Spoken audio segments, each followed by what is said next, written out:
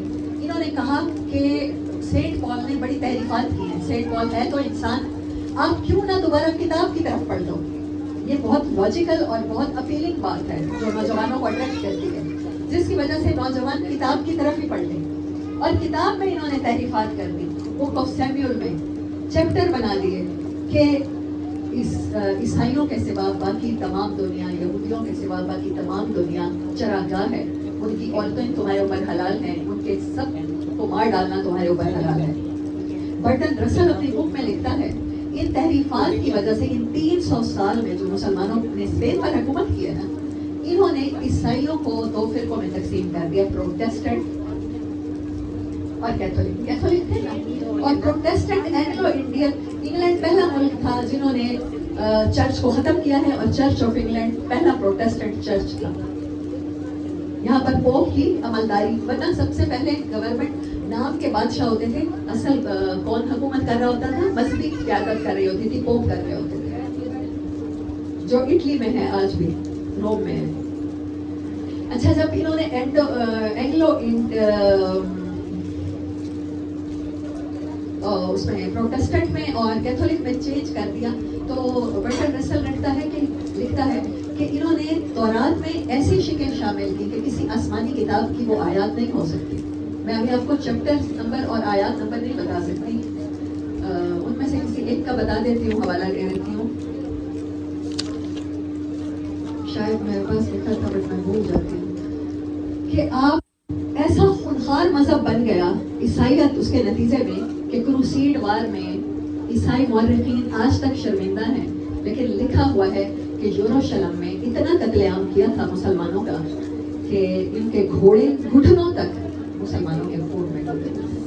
جو صلیبی جنگیں ہوئی ہیں وہاں پر کل خون آخر صلاح الدین ایوبی رحمۃ اللہ علیہ نے ان کو ختم کیا ہے. صلیبی جنگیں، ان کی پوری زندگی گھوڑے کے پشت پہ گزری ہے، پوری زندگی. کروسیڈ وارز میں انہوں نے، اس سے پہلے انہوں نے کس کو تقسیم کر دیا؟ عیسائیوں کو 2 فرقوں میں تقسیم کر دیا. اور اس کے بعد کیا ہوا ہے، عیسائیوں نے یہودیوں سے اتنی ہمدردی کی